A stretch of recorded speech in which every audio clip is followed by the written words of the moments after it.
kujificha hiki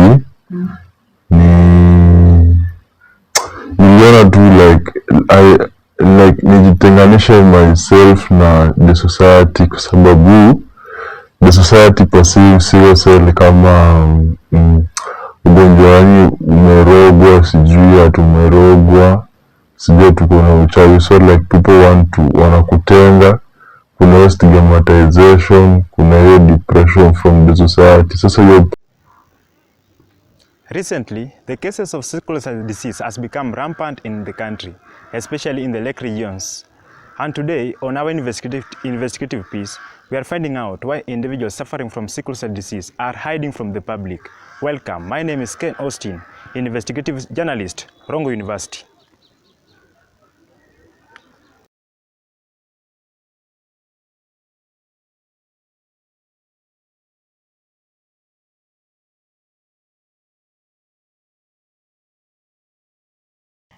The Nyanza region is amongst the most notorious regions when it comes to sickle cell disease. Here in Migori County, Rongo University, we were able to trace few students who have been battling with the disease.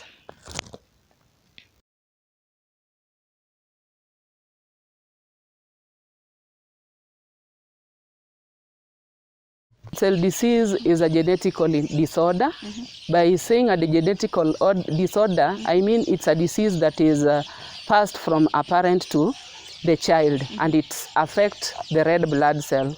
So in normal circumstances, the red blood cells are always round in shape, and their lifespan is around 120 days. But now when they become sickled, it means their shape changes from round to the crescent or sickle-like, and this reduces their lifespan and also reduces the ability to move within the blood vessels. In many African countries, sickle cell is perceived as witchcraft, which limits medical interventions and hence sickle cell-related deaths, leading to misinformation that sicklers die prematurely. This is one of the reasons as to why our source X chose to hide their identity. Mimi mwenyewe kujificha hiki niliona tu like nijitenganishe myself na the society, kwa sababu the society perceives sickle cell kama ugonjwa yani umerogwa, sijui atumerogwa, sijui tuko na uchawi. So like people wanakutenga, kuna stigmatization, kuna hiyo depression from the society. Sasa hiyo pressure ya society ndio ilifanya mimi nikaamua tu like kukaa hivi alone. Now, at what age were Interacted with Duncan Ekaya. Dan is a third-year student at Rongo University. He has had it all when it comes to sickle cell, but he equally has fought it all. Unlike other victims who are afraid to come out due to fear of stigmatization, Dan boldly shared with us his journey with sickle cell. Bearing in mind, we live in a society whereby people sometimes don't understand. Like, despite the 21st century, but some people still perceive things differently. Kama kwa mfano, like watu kwa society wana perceive sickle cell kama laana, wengine wana perceive sickle cell kama umerogwa. Hivyo unaona sasa, lakini as for me sasa vile mimi najua sickle cell si laana na si uchawi, ndio. Lakini sasa juu watu kwa familia ama kwa society wana perceive hivyo. So like some of the times, like the challenges that I usually undergo ni ile like unapata stigmatization. Sasa pale in the society watu wana like they try to get away from you, wataki kuassociate na wewe. So sasa hiyo ni stigmatization na hiyo ni depression. Lakini as for me, mimi huanga najiambia one thing, huanga najiambia ni like if God wanasemanga like God had a purpose, ndio? Yes. God had a purpose, like mbona wewe Austin uko hapa hivi, mbona wewe Kali uko hapa hivi, ndio? So mimi like wanga nasema like God had a purpose, mbona niko na hiyo ugonjwa, ndio? Na maybe God wanted to prove something to people ama to the society ama to nation through me, because niko na hiyo condition. So like mimi wanga na feel too okay. so like wanga sijifinyi ile like sasa juu niko na sickle cell at sasa najidimi najirudisha chini sana ati I cannot associate with people sijua nini, hapana. Despite mnapenda sana associate na watu. It has come to our attention that most residents from this region still have less knowledge about sickle cell disease. We therefore interacted with a parent to one of the sicklers, and she had this to say. I discovered my child having this disorder when she was 4 years old. Yes. That is the time I discovered that she was in that condition. At one point, she could get sick very oftenly. And if I may think about it, in a month, I would get admissions at least twice in a month. She could never be well a whole month. At least every 2 weeks, I would check in any of the hospitals for maybe malaria case, low blood level, and chest congestions, such cases. So when she turned 4 years, I was one day admitted in Rongo Sub-County Hospital for 2 good weeks, after which the MOH advised me to go for further treatment in Kisii Teaching and Referral Hospital, whereby the child was diagnosed with sickle cell anemia. According to medics, crisis can be triggered by stress, change of weather, malaria, and other infections. Our source X narrates on how he handles himself during a crisis. So like mimi hivyo crisis ikinishika in the middle of the night, so like kuna vile sitaki mabeshte zangu wajue like niko na hii sickle cell. So like I can text one of my friends nimwambie tu mimi naumwa, like niko na shida kama malaria hivi ama sisikii poa, so like akuja ni rush kwa hospitali. Hivyo kuni rush kwa hospitali, so hivyo tu, yani hivyo. Crisis in sickle cell is now when they come with manifestations. You know, sicklers, they are just normal until when they get a crisis. So a crisis occurs when now the sickled cells, they block the blood vessels. So in the areas where they block the blood vessel, there will be massive pain. They present with massive pain. So when they are in that state of pain due to such kind of clogging of the sickled cells within the bloodstream, that is what we call crisis.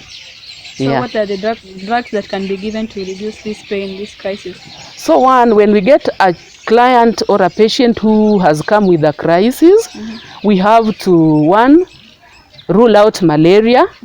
We have to rule out any kind of infection, because the crisis, we have triggers to the crisis. Crisis can occur due to malaria infection or any other infection within the system. Crisis can occur due to stress.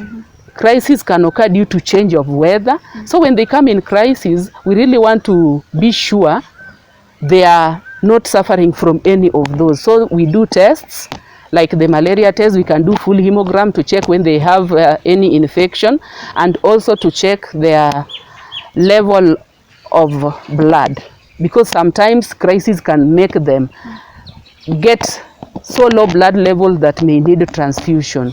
So once we rule out that, in management we simply give some painkillers, we give the painkillers depending in the intensity, because we have very strong, moderate and mild painkillers. So that will depend with how the patient presents. And then we try to give fluids, so that we try to clear or to move the clogged cells within the system by giving fluids either by mouth or maybe through infusion. In as much as they would like to access medical attention, this becomes difficult in that the drugs are expensive and limited. Okay, when we were going to Homa Bay, those days we were being given drugs. And at some point here, we used to buy drugs on our own, because sometimes you go to Homa Bay, the drugs are not there. And the time that I had it so hard with her with the drugs is the time Corona struck in Kenya. When there was Corona, there's a drug called Palodrine. It took us a lot of challenge to get that drug. it was out of stock.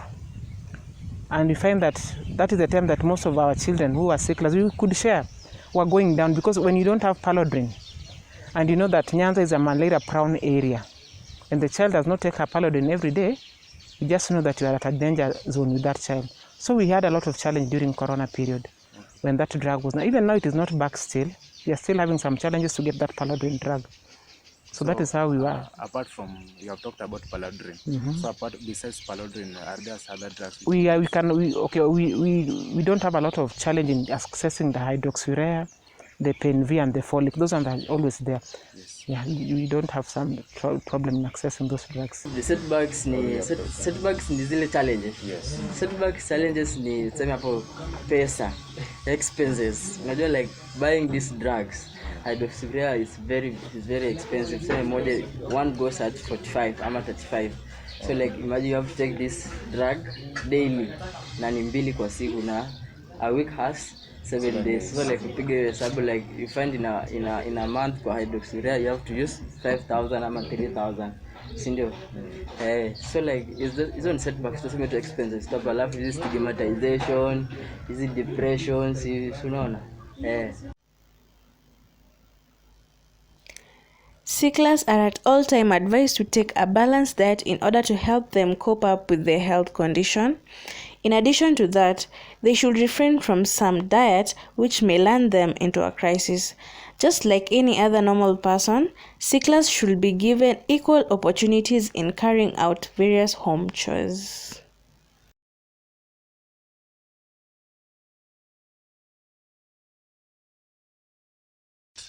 Things like that. Okay, as far the diet, her diet is concerned, she's somebody who likes a lot of greens. Yes. The traditional vegetables that we normally use.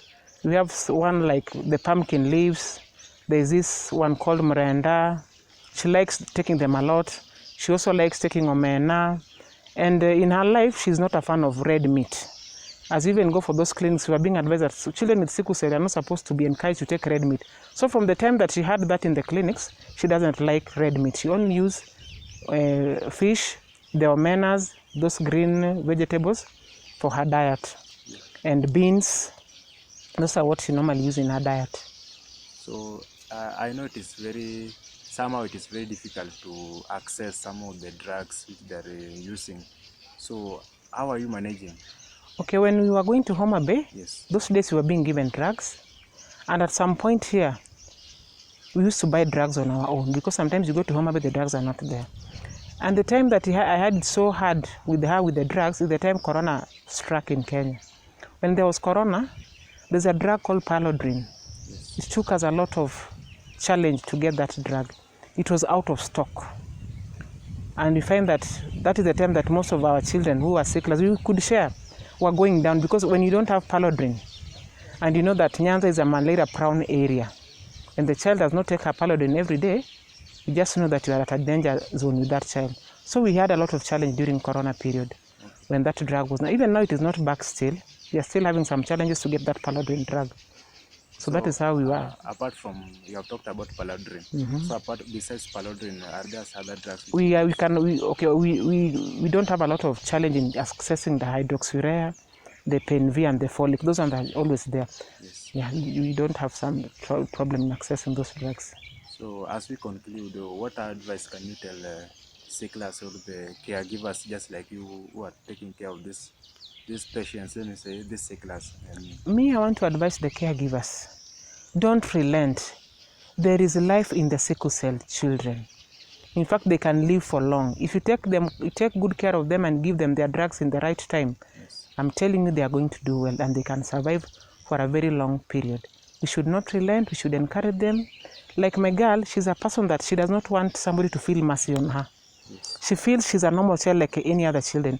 Even now that she's in school, if you go take her to school and tell her teacher that this girl should be exempted out of doing the manual works, she feels very bad. She feels as if you're trying to make her a different person from the other people. Just give them time. If they can do those small duties, allow them, give them time to do even the chores in the house. You know, the girls, they like cooking, they like doing some little manual work. Don't exempt them so much. Just give them time. They can also do things like any other normal person. Don't make them feel that they are not normal children in this world.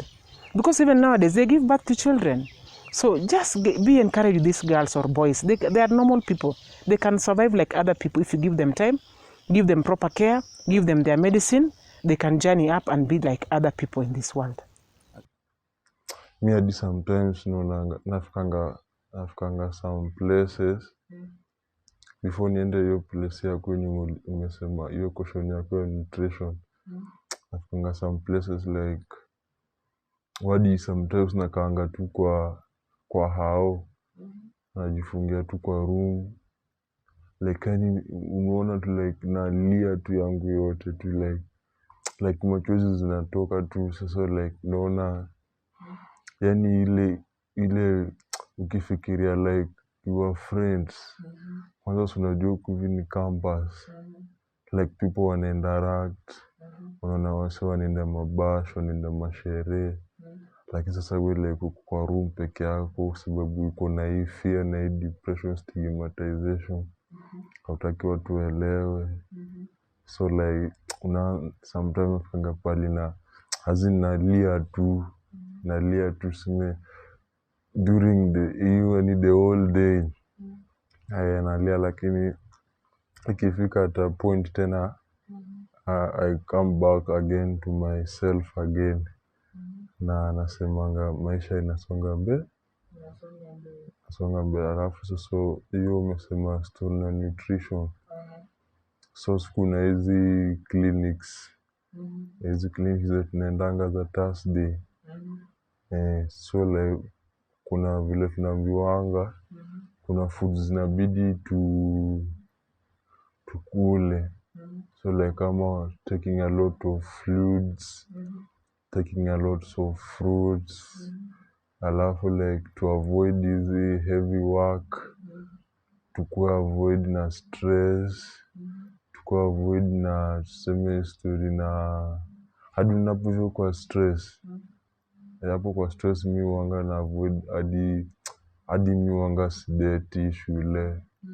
Alafu hadi sometimes nafikirianga hakuna haja ya kudate juu labda sasa mi nimezoea maisha yangu kukaa peke yangu.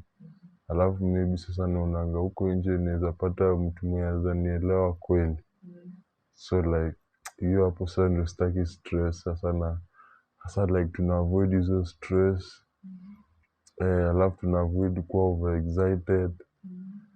Alafu like tuna drink a lot of water, like tunakunywanga maji sana kwa wingi. Na madawa zenye natumia ni kama gani?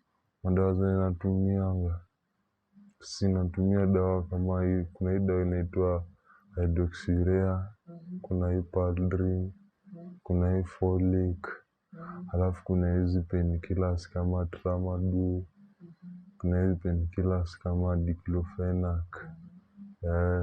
So how are your academics so far? Unaendelea kimasomo? Kimasomo mimi naweza kuambia like hadi wala mimi nimestruggle. Lakini huanga siperform fiti. Like hadi ni kwetu huko kuanzia primary, high school, huko kwote sikuwa na perform tu poa. Like academics naweza kuambia like generally mi huanga tu poa kwa sababu mental, yani sometimes nasumbuliwanga na mental torture. Sasa like sina hivyo tu like poa, tuseme poa.